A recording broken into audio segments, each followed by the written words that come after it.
Nosso tema hoje é Eu Vou. Quem vai? Então diga comigo, eu vou para o paraíso de Deus.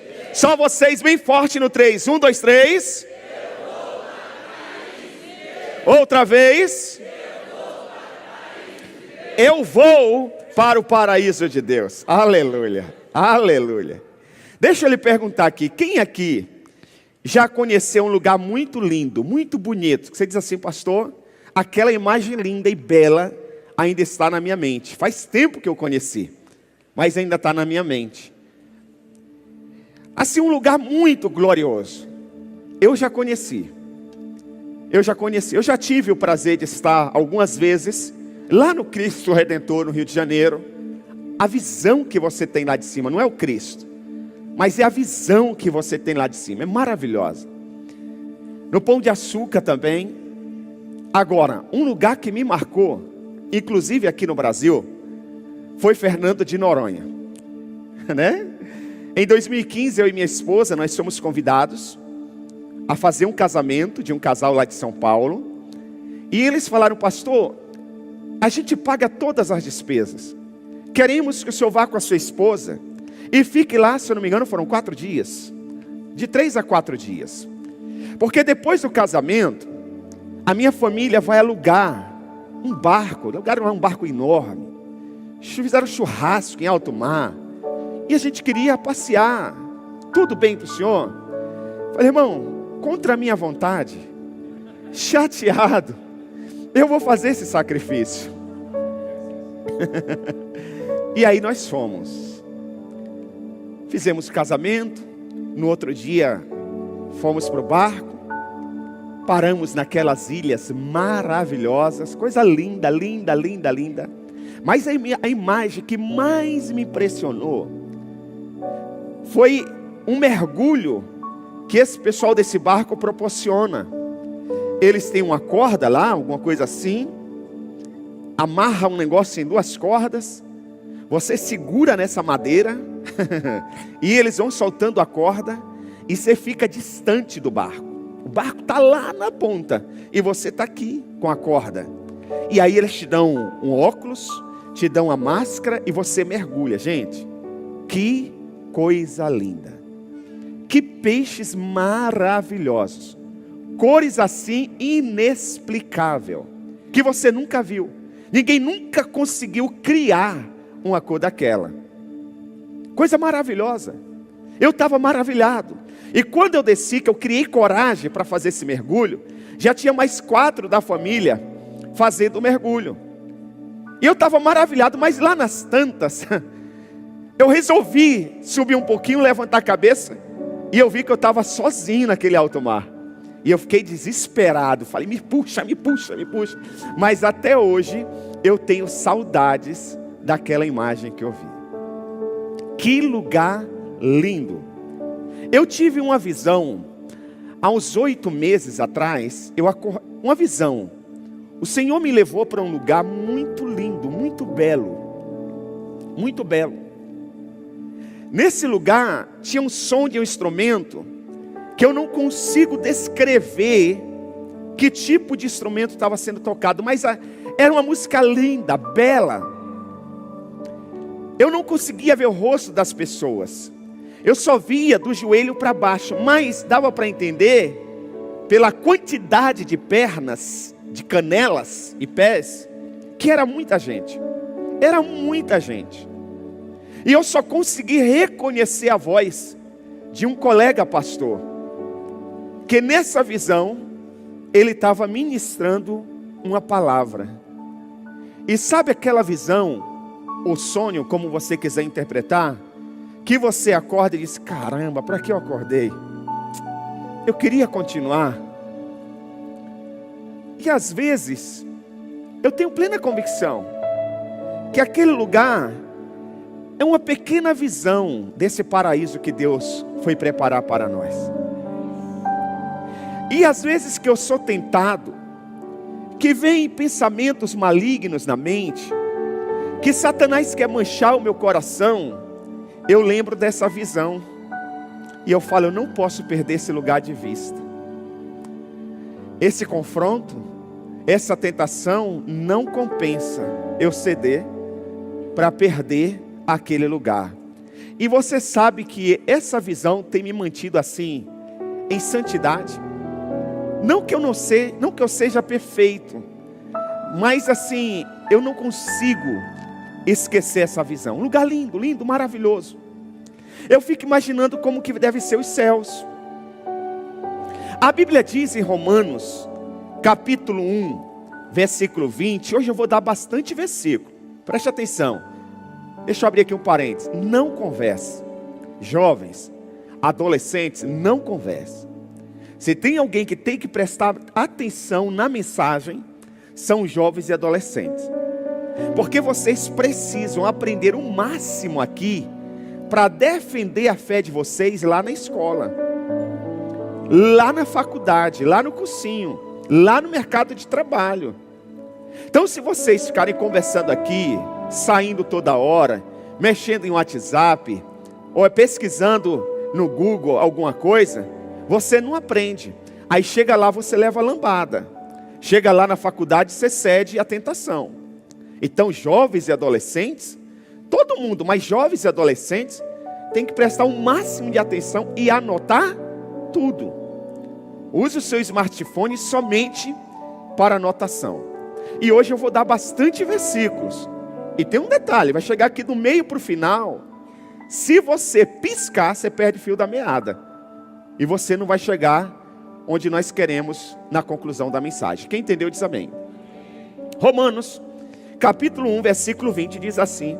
Fala que a natureza fala por si, como se tivesse uma voz para falar do Criador aos homens. Vamos ler? Romanos 1, 20 diz. Pois desde a criação do mundo, os atributos invisíveis de Deus, seu eterno poder e sua natureza divina, têm sido vistos claramente, sendo compreendidos por meio das coisas criadas, de forma que tal homens são indesculpáveis. Deixa eu traduzir esse texto rapidamente para você. O autor aos Romanos, o apóstolo está dizendo que a natureza, ela anuncia a beleza do seu Criador. De tal forma que o homem que está no lugar mais longínquo dessa terra, no meio do mato, uma área que ninguém nunca chegou lá com a Bíblia, a natureza lá onde esse homem está, ela anuncia a existência do Criador. De tal ponto que esse homem lá no meio do mato será no grande dia, olha aqui, indesculpável. Sabe aquela coisa que as pessoas dizem: ah, mas eu não sabia. Ah, mas não pregaram para mim. Ah, mas o pastor nunca ministrou isso na igreja. No grande dia, para a sua salvação, isso não será desculpa. Porque a Bíblia diz que a natureza é como se ela tivesse uma boca para anunciar ao homem o seu Criador. Deus é demais, Deus é justo, Deus é perfeito. Eu acredito que vai ter lugares nessa terra que não vai chegar, infelizmente não vai. Mas Deus se encarrega com a sua própria criação, natureza, de anunciar a sua existência. Eu tenho certeza de que Deus tem lugares mais belos do que nós já vimos. Esse lugar é o paraíso de Deus, a glória de Deus. Deve ser lindo demais, deve ser belo demais. Quando a gente vai buscar, e lá no final você vai entender o significado da palavra paraíso, você vai começar a imaginar, entender a beleza desse lugar. Agora, pensa no lugar mais lindo que você já viu. Pensa aí, por um instante, pensa. Um cartão postal diante dos seus olhos. Pensa. O paraíso será algo extremamente além do que você pode comparar, ao ponto que as pessoas que ali estarão, elas vão refletir a beleza da sua glória. O paraíso de Deus, ele é tão belo, ele é tão maravilhoso, e quem estiver lá, vai refletir tanto, mas tanto a glória de Deus, que essa pessoa não vai ficar doente. Aleluia. Essa pessoa não vai ter mais rancor, decepções. Essa pessoa não vai ter mais mágoa, só vai refletir a glória de Deus, a beleza de Deus. Lá não vai ter mais trauma. A beleza vai estar dentro das pessoas também. A beleza vai estar dentro das pessoas. Lá no paraíso de Deus, não vai ter inveja. Coisa linda. Lá não tem violência. Lá não vai ter ladrão. A Bíblia diz que lá no paraíso de Deus tem alegria plena. Plena. Você terá a alegria na sua plenitude. Lá no paraíso de Deus. Você vai refletir tanto a glória de Deus, que lá ninguém vai ficar doente e nunca haverá morte. Aleluia. Este lugar é o paraíso de Deus. Este lugar é que Deus quer levar você para lá. Deus quer levar a sua família para este lugar. Eu espero que cada um aqui tenha certeza de que vai estar lá. Deus sempre, olha aqui, Deus sempre vai prover uma oportunidade para que o paraíso dele esteja ao seu alcance. Nenhum homem, nenhuma mulher na face dessa terra vai ter desculpa no grande dia. Porque Deus sempre vai prover uma oportunidade para que você esteja, ou para que o paraíso esteja ao seu alcance. Isto aconteceu inclusive no último dia de vida de Jesus, no último momento da sua vida aqui na terra, antes do seu último suspiro na cruz do Calvário. Vamos ler Lucas 23, 38. Lucas 23, 38. A Bíblia diz, em Lucas 23, 38, que na cruz de Cristo, quando ele estava sendo crucificado, tinha uma tabuleta, talvez um pouco maior que essa Bíblia. E nessa tabuleta havia uma inscrição, diz a Bíblia Sagrada. Lucas 23, 38 diz: havia uma inscrição acima dele que dizia: este é o Rei dos Judeus. Vamos ler juntos no 3? 1, 2, 3. Outra vez. Talvez para você, para nós brasileiros, essa inscrição não tenha muita profundidade em seu significado. Essa descrição, mas para os judeus, esta frase, este é o Rei do Judeu, significava muito para eles. Muito para eles. Nós precisamos entender isso aqui. Preste muito bem atenção. Entender que para os judeus, entender que alguém era o rei deles, principalmente nos dias de Cristo, era acreditar que essa pessoa era o Messias. Porque a Bíblia tinha prometido, desde os profetas, que alguém da linhagem de Davi iria restaurar o reino de Israel, e esse ia libertar o povo judeu, e esse seria o Messias, o Cristo, o prometido.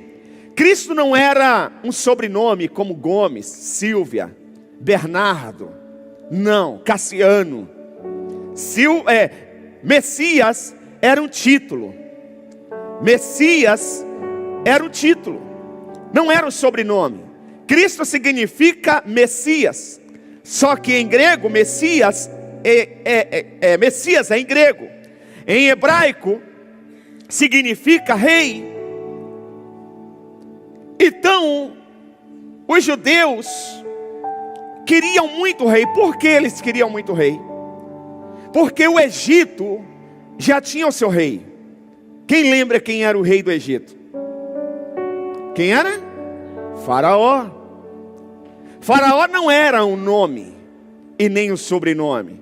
Faraó era um título. Os romanos tinham um título para o seu imperador. Quem lembra o nome do título do imperador romano? Quem foi na escola? Quem está na escola? César. César também era um título, não era um sobrenome. O rei de Israel tinha um título. Qual que era o título para o rei de Israel? Messias. Tudo bem até aqui? Qual que era o título para o rei de Israel? Messias. O Messias prometido. O Messias esperado. Aquele que iria libertar definitivamente o povo de Israel. Preste atenção. Israel não está nesse período do Senhor Jesus Cristo. Israel não está mais na monarquia. Israel está debaixo do Império Romano, subjugado e oprimido. Esse império vê uma tabuleta que está escrito: este é o Messias dos judeus. Agora preste atenção aqui. Jesus está sendo crucificado entre dois malfeitores. Um deles começa a zombar do Senhor Jesus Cristo. Vamos ler Lucas 23, 39. Lucas 23, 39 ao 43. Diz assim: um dos criminosos que ali estavam, depedurado, lançava-lhes insultos. Ele dizia: você não é o Cristo? Salve-se a si mesmo e a nós. É interessante que tem pessoas que mesmo na hora da dificuldade, até à beira da morte, elas preferem continuarem amargas. Não se humilham. O cara está na cruz, ele está sendo crucificado, e ele zomba do nosso mestre. Versículo 40 diz assim: mas o outro criminoso o repreendeu dizendo: você não teme a Deus, nem estando sob a mesma sentença? Nós estamos sendo punidos com justiça, porque estamos recebendo o que os nossos atos merecem. Mas este homem não cometeu nenhum mal. Então ele se dirige a Jesus e diz assim: Jesus, lembra-te de mim quando entrares no teu reino. Preste atenção. Como que esse homem diz? Jesus, lembra-te de mim quando entrares no teu...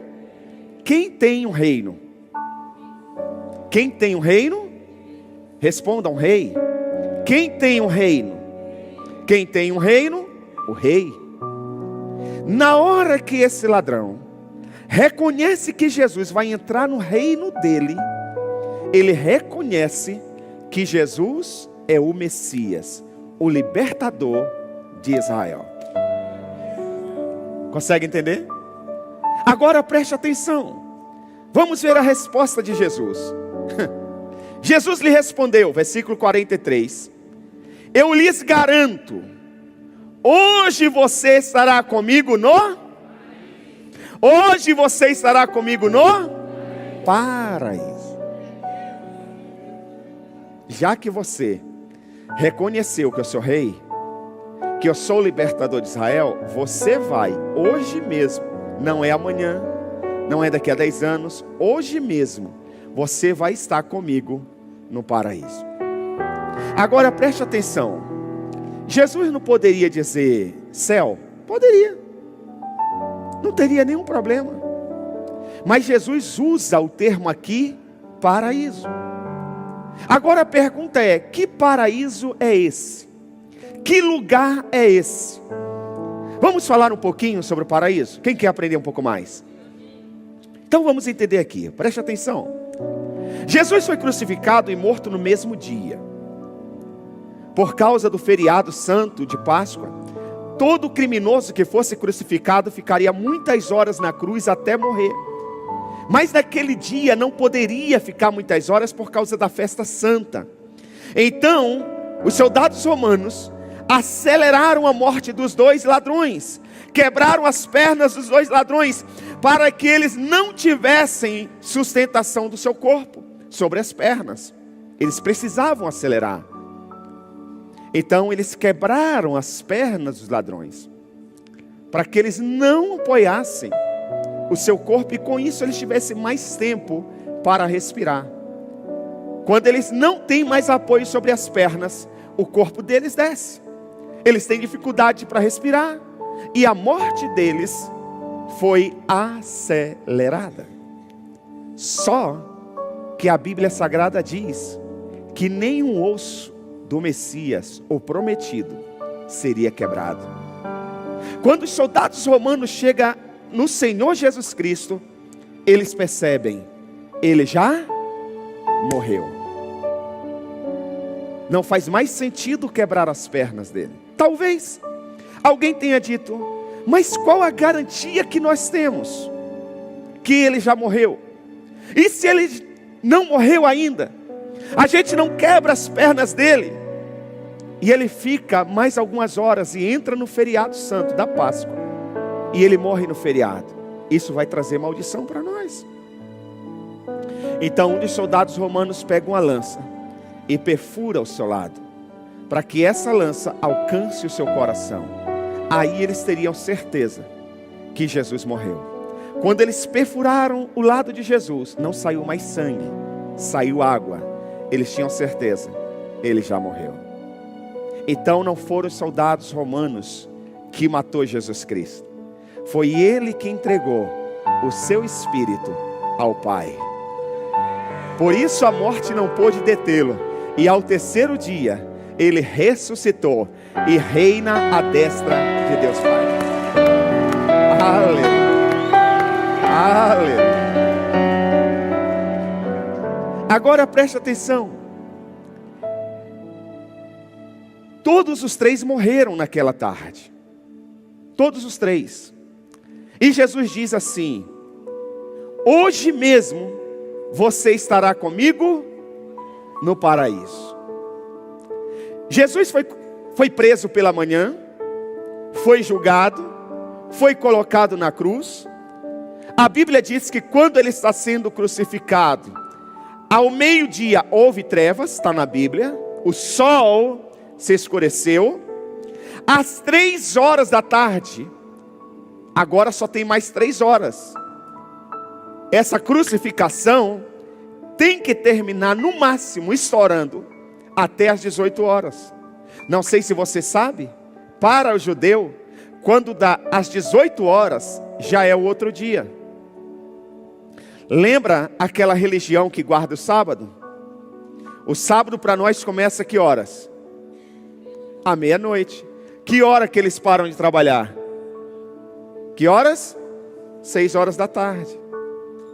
Porque para o judeu, 6 horas da tarde já é outro dia.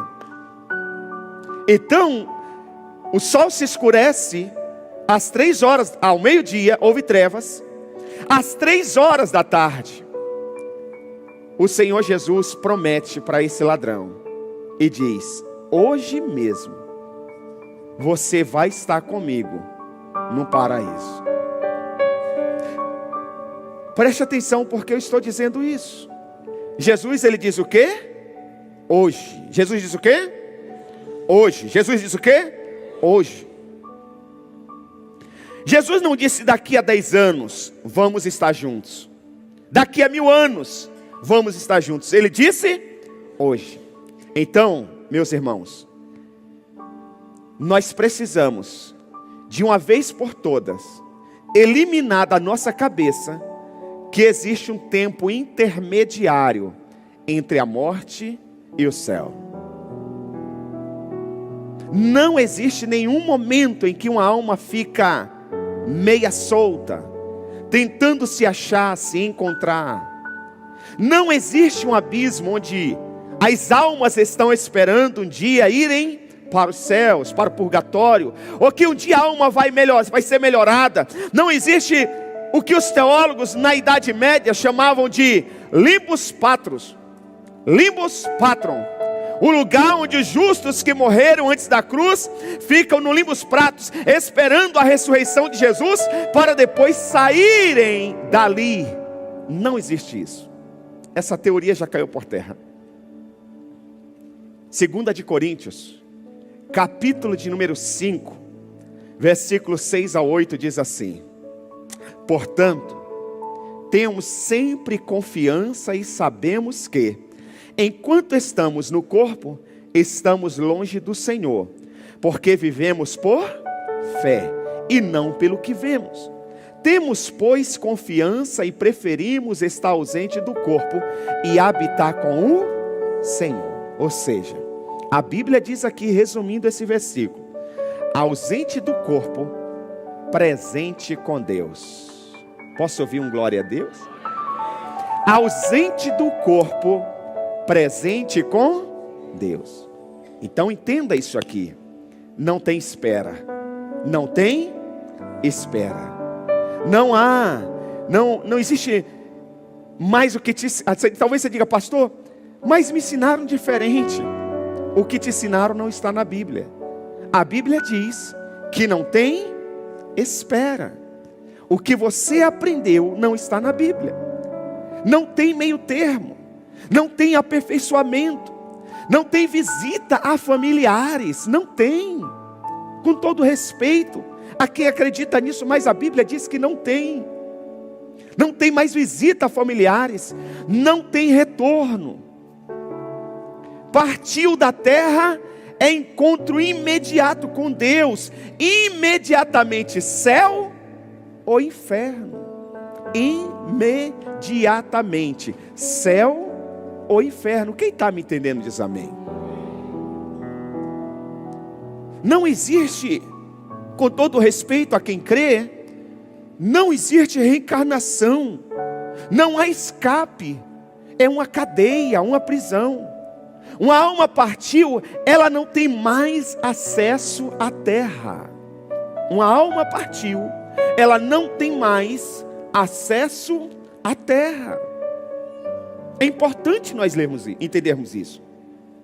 Lucas 16, 22, nós exploramos muito esse texto quando estávamos falando sobre o inferno. Lucas 16, 22 diz: chegou o dia em que o mendigo morreu, e os anjos o levaram junto de Abraão.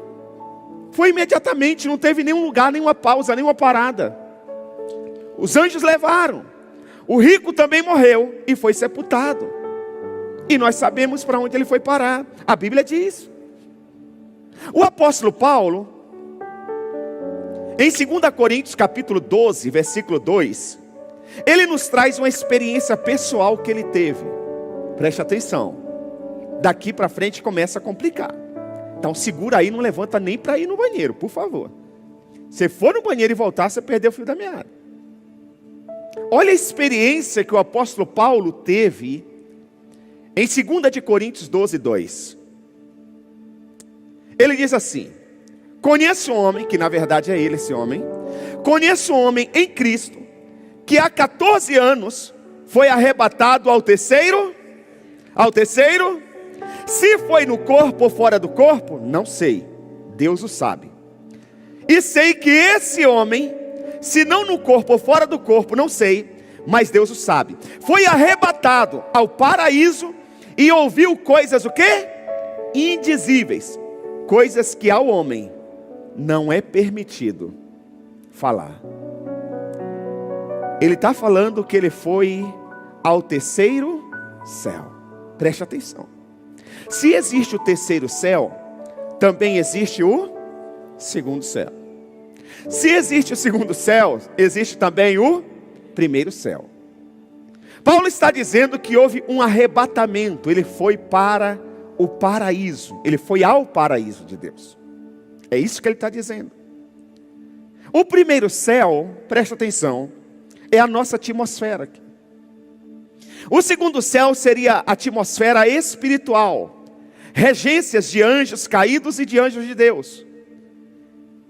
Alguns gostam de classificar como se fosse as galáxias. E pode ser, não tem problema. Mas o terceiro céu é onde Deus habita e está acima de todos os planetas. O terceiro céu é onde Deus habita e está acima de todos os planetas. É além de todas as galáxias. Está acima de tudo, inclusive de todas as referências que a Bíblia fala sobre céus. Ela fala que é um lugar em cima que Deus está. Um lugar no alto, onde Deus desceu, onde os anjos subiram, onde os anjos desceram, onde o Espírito Santo desceu do alto. E eu peguei uma referência aqui para a gente entender melhor o terceiro céu. Anote aí, por favor. Isaías, capítulo 14, versículo 12 ao 15. Vai falar do anjo de luz, o anjo caído. Ele ainda está nos céus. Olha aqui, olha a fala dele. Isaías é considerado um profeta messiânico. Ele tem toda a visão do Messias. Ele anuncia 750 anos antes de Cristo nascer.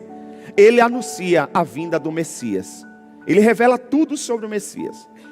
E Isaías, ele fala a respeito da rebelião que o anjo de luz fez lá nos céus. E a fala dele, olha a fala dele, olha a fala dele. Ele disse assim: como você caiu dos céus, ó estrela da manhã, filho da alvorada, como foi atirado à terra, você que derrubava as nações. Olha o poder desse cara. Olha o poder que ele tinha. Derrubava as nações. Versículo 13. Você que dizia no seu coração, olha o que ele dizia no coração dele: subirei aos, erguerei o meu trono acima das estrelas eu me assentarei no monte de assembleia, no ponto mais elevado, no monte. Ou seja, Deus já está no terceiro céu. Ele está dizendo que ele vai se assentar acima. Consegue entender? Ele está dizendo: eu vou acima, eu vou criar o quarto céu. É lá que eu vou me assentar, eu serei maior. Versículo 15. Mas as profundezas do Seol, você será levado, irá ao fundo do abismo. Então dá para você entender. Eu estou lendo esse texto para você entender onde que é o paraíso. O terceiro céu é acima de todas as galáxias. Agora, onde fica o paraíso? Tudo bem até aqui? Posso dar continuidade? Onde fica o paraíso? Jesus falou sobre o paraíso antes da sua morte. Paulo fala do paraíso, ou seja, o paraíso existe antes da cruz e depois da cruz. É importante nós entendermos isso. Um detalhe importante sobre planetas. Vamos aprender aqui? Preste atenção. Um detalhe importante sobre planeta, espaços e galáxias, para nós entendermos sobre o paraíso. Você sabe que quando a ciência começou a tentar medir a distância do Sol, a distância de um planeta, quilômetros já não dava mais, porque se tornou uma unidade tão pequena, e tão pequena que já não tinha condições de colocar tantos zeros em uma folha de papel. Então criaram uma unidade de medida chamada anos-luz. Quem já ouviu falar? Anos-luz. Que significa o tempo que leva a velocidade da luz para chegar em uma distância no período de um ano. Essa unidade de medida é chamada ano-luz. Na velocidade da luz, em um ano, aonde essa luz chegaria, os homens querem saber isso. Na velocidade da luz, em um ano, onde essa luz chegaria? Essa é uma medida essa é a medida de comprimento chamada anos-luz. Todo mundo fala: fulano está anos-luz na minha frente. Fulano, mas qual a velocidade da luz? A velocidade da luz é o quê? 300 mil. É muito forte. É rápido, sim ou não? É rápido, sim ou não? Eu nunca tive o privilégio de assistir a corrida de Fórmula 1 ao vivo. Mas quem já assistiu? Alguém já assistiu aqui? Quem já assistiu? Veja se eu estou certo. Diz que você não consegue acompanhar o carro a 300 km por hora. Agora você imagina 300 mil quilômetros por hora, por segundo. Não tem, a nossa mente não consegue acompanhar. Agora preste aqui outra curiosidade. A circunferência da Terra são de 40 mil quilômetros para você dar uma volta no planeta. São 40 mil quilômetros. Isso significa que na velocidade da luz, em um segundo, a luz percorreria a Terra 7,5 vezes em um segundo. Consegue entender isso? A luz percorreria todo o planeta 40 mil quilômetros em um segundo, 7,5 vezes. É rápido, não é? Agora preste atenção. O nosso sistema solar, preste aqui atenção, tem um diâmetro de 600 minutos-luz. Nossa galáxia, a Via Láctea, ela tem um diâmetro de 1000 anos-luz. 1000 segundos-luz de diâmetro. O tamanho da nossa galáxia, que tem o Sol, que só tem um Sol, uma estrela na nossa galáxia e os planetas ao redor do Sol, a ciência diz que isso é apenas uma galáxia. Mas eles dizem que existem, onde tem o Sol é só uma galáxia, mas eles dizem que existem bilhões de galáxias. Bilhões de galáxias. Não conseguimos imaginar quantos sols existem. Vocês estão me entendendo? Eu acho que não. Que até a minha cabeça saiu fumaça na hora. Mas vocês vão entender onde eu quero chegar. Quantas galáxias você imagina a uma distância na velocidade de luz? Quanto tempo levaria para chegar a Júpiter? Ninguém consegue ter ideia. A irmã disse, põe na tela para a gente ver. Agora preste atenção. Aqui está a Via Láctea. Depois outras galáxias.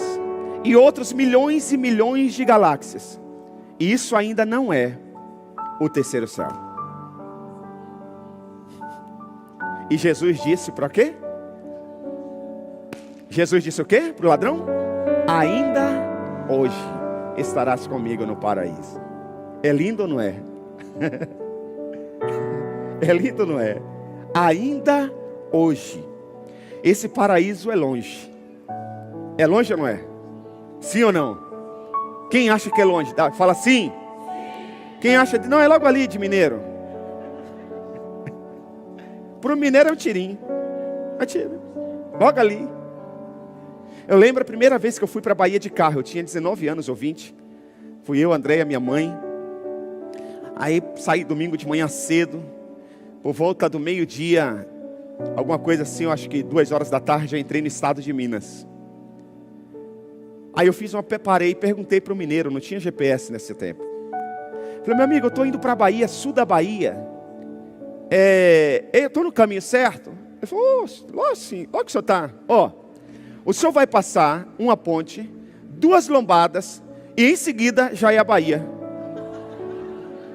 Eu falei para eles assim, gente, a gente chega hoje. Diante de Deus, primeira vez. Eu falei, mãe, não é amanhã não, é hoje. Gente, eu rodei. A noite toda. No outro dia de manhã eu passei nas pontes e nas 2 lambadas. E fui chegar na Bahia 6 horas da tarde do outro dia.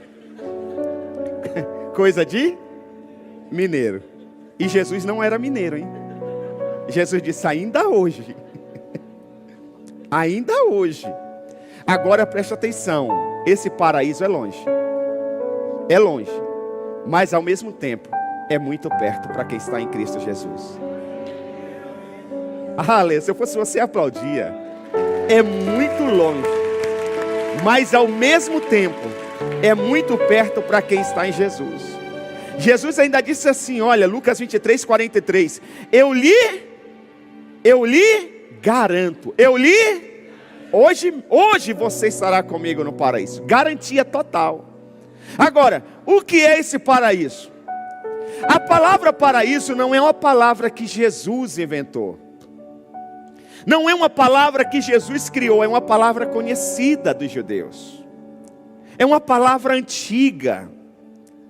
Se fosse uma palavra desconhecida, eu creio que o criminoso que estava na cruz questionaria e dizia: que paraíso é esse? Que lugar é esse? E simplesmente ele aceita que ele vai estar no paraíso com Jesus. Ele não questiona, porque já tinha um certo conhecimento sobre esse tema. Jesus não foi a primeira pessoa a usar esse termo, e a Bíblia não foi o primeiro manuscrito a usar esse termo. Preste atenção. Antes de Cristo, 500 anos antes de Cristo, existiam os pergaminhos dos persas, que falava sobre o paraíso no idioma deles. Você sabe que os idiomas antigos, eles são muito ricos nas suas interpretações. Então, na língua persa, no idioma persa, a palavra paraíso era paraidaisa. Paraidaisa. E qual era o entendimento de paraíso para os persas há 500 anos antes de Jesus? A palavra paraidaisa e o entendimento que eles tinham sobre paraíso era jardim. Um jardim fechado e bem cuidado. Um jardim fechado e bem cuidado. Preste atenção. Depois dos persas, vêm os gregos. E os gregos vieram depois dos persas, e também antes de Jesus nascer, já tinha um manuscrito com as palavras paraíso para os gregos. E para os gregos a palavra paraíso era paraideisos. No grego, o que era paraideiso? Um lugar que se descrevia um jardim dos reis. Para os gregos, um lugar que se descrevia um jardim dos reis. Quem é o nosso rei? Por isso que ele dá a garantia: hoje mesmo você vai estar comigo no paraíso, porque ele é o rei dos reis. Lembra da descrição? Este é o rei dos judeus. Um dos discípulos de Sócrates escreveu sobre o paraíso, falando em alusão aos reis da Pérsia. A história descreve que uma das 7 maravilhas era o jardim dos reis das Persas e dos babilônicos, que Nabucodonosor tinha, e outros reis depois dele também. Então a ideia do paraíso era onde tem alegria segura, um lugar seguro. Um lugar onde tem alegria e um lugar seguro. Jesus usa essa ideia e usa para dar a esperança para esse ladrão. Ele diz: hoje mesmo você vai estar comigo no paraíso. Agora preste atenção. Você acha que Jesus falaria isso para o ladrão só para dar a ele uma falsa esperança e morrer um pouquinho mais feliz? Você acha que Jesus falaria isso? Se Jesus falou: hoje mesmo você vai estar comigo no paraíso, é porque ele levou esse homem que era ladrão e agora já não é mais, porque ele se converte ali na cruz, e ele vai morar eternamente com Cristo no paraíso. Agora pense comigo. Qual foi o jardim que Deus criou para o homem? Quem lembra? Qual foi o jardim? O Éden. Quando Deus criou o ser humano, ele colocou em um paraíso, o jardim do Éden. O homem nasce no jardim. O homem nasceu onde? O jardim do rei. Preste atenção. Quando Deus criou a terra, ele não quis criar um novo planeta. Ele quis expandir o reino dele para a terra. Então, exatamente como era lá, ele fez aqui, mas para o homem. Lembra Salmos? Os céus, os mais altos céus, pertencem a quem? Nós lemos a semana passada. Pertence a quem? Ao Senhor. Mas a terra ele deu ao Filho do Homem. Ele criou o paraíso aqui, o jardim do rei, e deu de bandeja para o homem. Tudo bem até aqui? Só que o homem cedeu à tentação e perdeu o jardim. O Éden tem o significado seguinte: delícia ou prazer. Que prazeroso é isso. O Éden tem o significado delícia ou prazer. Que prazeroso é isso. Agora aqui nós vamos avançar mais um pouquinho e já vamos chegar no final. Não sei se você sabe, mas você pode pesquisar a hora que você quiser, não agora. Mas cada letra no hebraico tem um significado. Os idiomas antigos eram muito ricos nas suas interpretações, eu já disse isso aqui. Antigamente, antes das letras, era desenhado nas paredes, era feito desenhos nas paredes, para as pessoas se comunicarem, se expressarem. Os desenhos foram sendo transformados em letras e as letras em palavras. A palavra Éden, quando era desenhada, ela era desenhada com 3 símbolos. Se você quiser anotar, por gentileza, é importante. Quando se dizia a palavra Éden ou paraíso, ela era desenhada em 3 símbolos. Quais eram os 3 símbolos? Que significavam 3 letras que formava a palavra jardim ou paraíso. O primeiro símbolo era um olho. O segundo era uma porta. E o terceiro era uma semente. Até hoje, se você for estudar o grego, você vai começar aprendendo pelos símbolos. E você vai ver que as letras do grego, do alfabeto grego, são desenhadas, elas ainda são desenhadas. Então preste atenção, nada é por um acaso na Bíblia, e Jesus não disse nada por um acaso. Olho, o que significa olho? Conhecimento, visão. Alguém que está perdendo a sua visão, está ficando cego, ela diz aqui, o quê? Eu não consigo ler, estou perdendo a minha visão. Você diz, vamos lá, você vai ganhar um material didático para você vai estudar, ter mais conhecimento. A pessoa que perdeu a visão, ela vai dizer, eu não consigo ter conhecimento, porque eu perdi a minha visão. Então olho tem a ver com conhecimento, tem a ver com visão. O outro símbolo é porta. Porta significa o quê? Acesso, entrada. Você estacionou o carro lá fora, você passou pela primeira porta e teve acesso ao hall de entrada da igreja. Para chegar nesse auditório, você teve acesso a outra porta. Se aquela porta tivesse fechada, você possivelmente diria, não temos acesso ao auditório, porque a porta está à fé. Então a porta significa acesso. Semente significa vida, filho, continuidade. Você pode ver que quem tem filhos, a casa fica mais alegre, o ambiente fica diferente, a atmosfera muda para melhor. É outra pegada a casa que tem criança. Você pode ver que o inimigo tem tentado convencer os jovens casais a não terem mais filhos. Eles agora estão preferindo um cachorro do que filho, um pet. É assim ou não é? Porque a semente, que também completa a palavra jardim ou paraíso, alegria plena, o jardim do rei, também tem a ver com semente. Continuidade. Vida, filhos, continuidade. Éden significa lugar de delícia, lugar de vida. Éden significa lugar de delícia, lugar de vida. Éden é um lugar onde você tem acesso a uma porta, e essa porta te dá acesso à vida. Adão, quando estava no Éden, ele tinha acesso à árvore da vida. Preste atenção. Por isso, que depois que o pecado, que ele cedeu ao pecado, ele poderia até comer da árvore da vida. Mas isso seria, e ele viveria para sempre.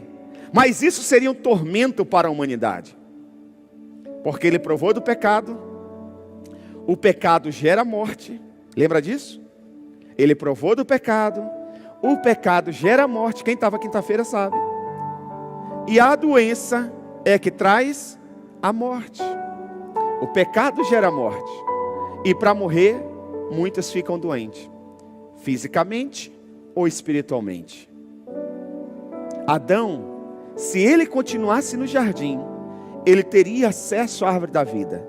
Se ele comesse da árvore da vida novamente, ele não morreria mais. Ele teria vida, ele teria continuidade. Só que essa continuidade seria um tormento para nós. Porque nós íamos viver doentes para sempre, enfermos para sempre, decepcionados para sempre. E não foi para isso que Deus nos criou. Então o que Deus fez? Ouça.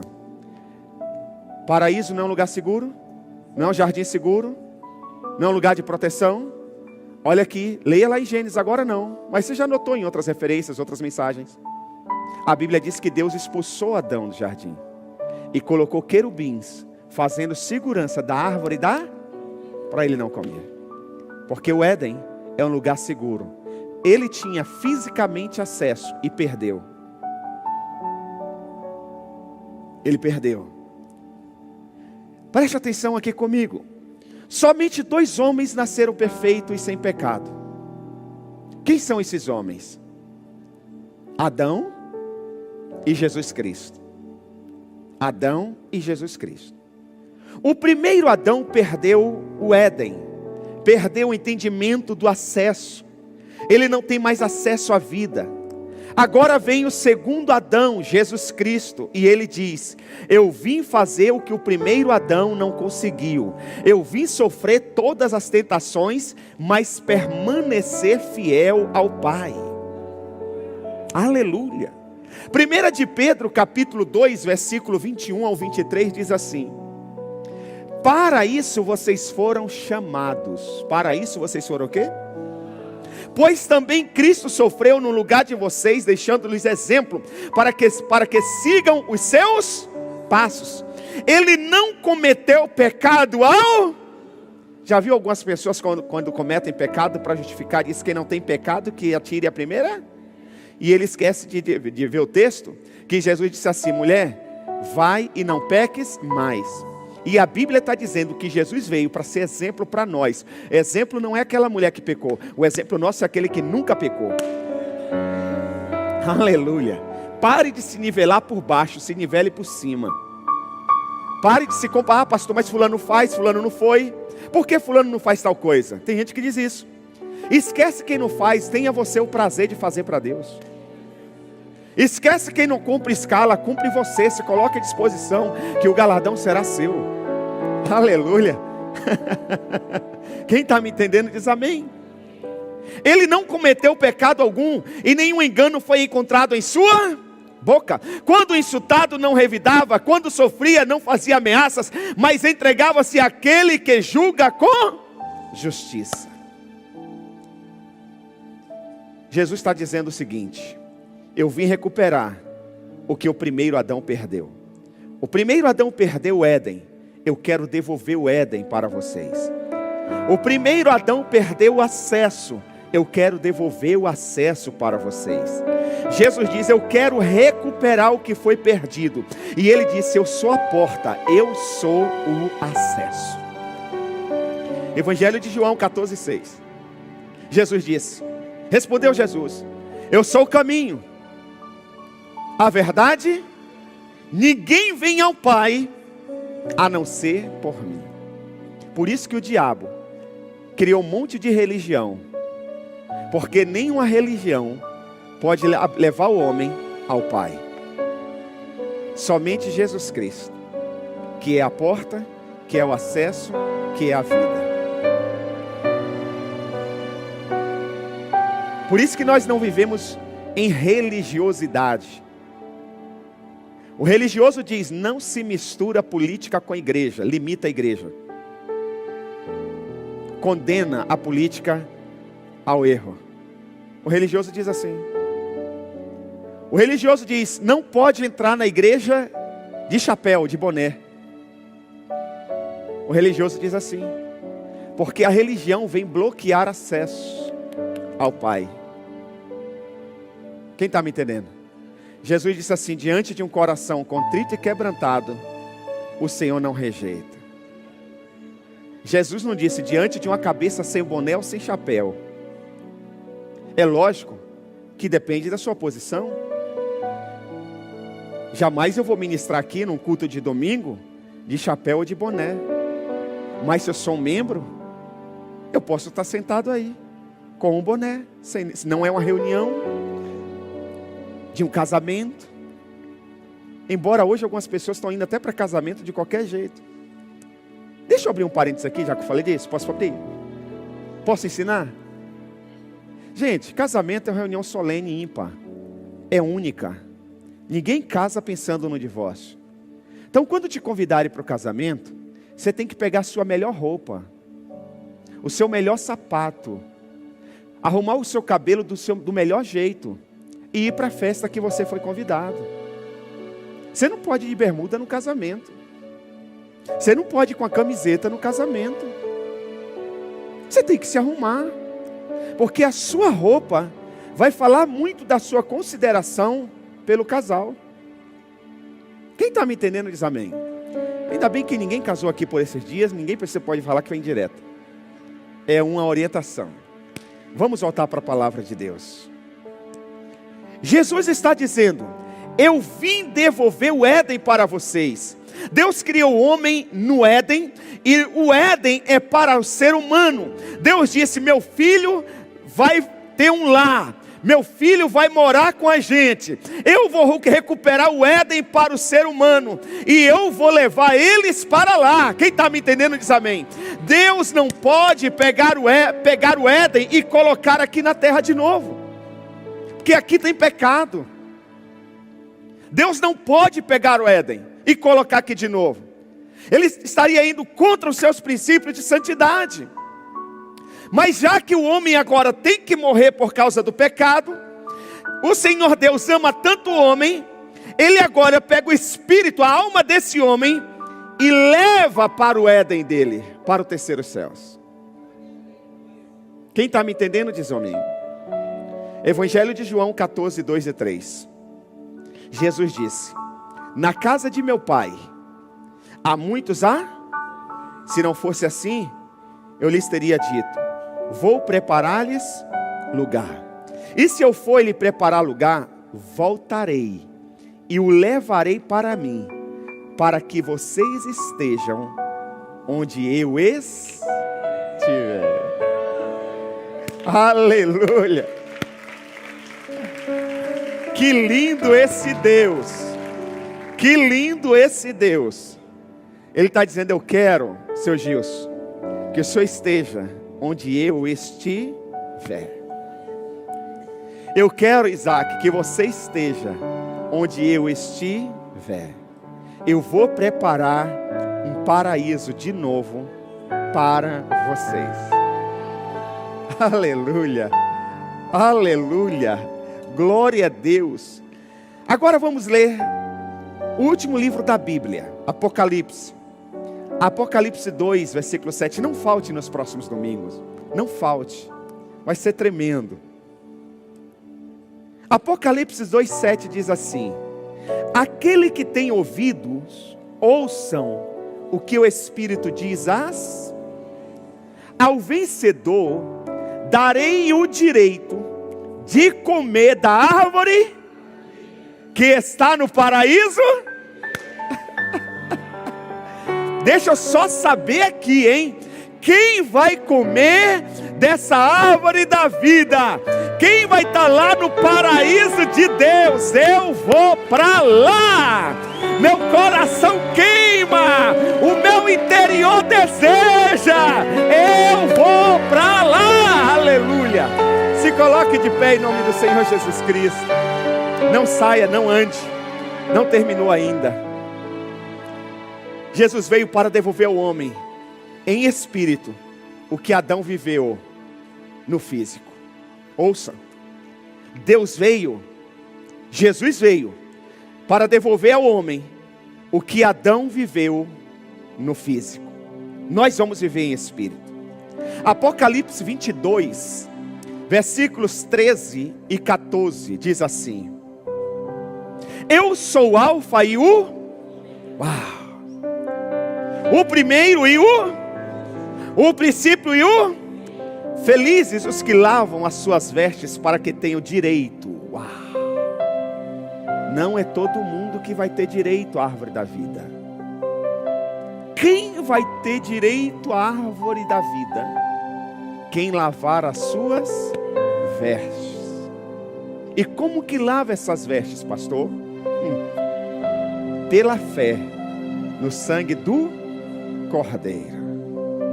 Deixa a arrogância de lado, a mentira, o pecado, o vício, a tradição, as crendices. Sempre anda mais uma milha, dá a sua túnica, dá outra face, é manso e humilde de coração. Quem vai comer da árvore da vida? Felizes os que lavam as suas vestes, para que tenham direito à árvore da vida e possam entrar na cidade pelas portas. Sem Jesus, ouçam, sem Jesus, sem o sangue precioso do Senhor Jesus Cristo, não teremos acesso à árvore da vida. Não teremos acesso ao paraíso e nem à árvore da vida. E eu quero terminar dizendo: se prepare para dar glória a Deus. O paraíso espera por você. O paraíso espera por você. Feche os seus olhos, por gentileza. Ouça o que eu vou falar. Lá no paraíso de Deus, lá não tem dor, lá não tem sofrimento, lá não tem depressão, lá não tem síndrome do pânico, lá não tem crise de ansiedade, lá não tem ladrão, lá não tem ódio, lá não tem ira. O paraíso de Deus é tudo de bom. É para lá que eu vou. Lá é um lugar perfeito para nós. Adão vivia tudo isso em corpo, mas não soube valorizar. Jesus veio nos resgatar e quer nos levar para lá, em espírito, e vivermos com Ele eternamente. Aleluia.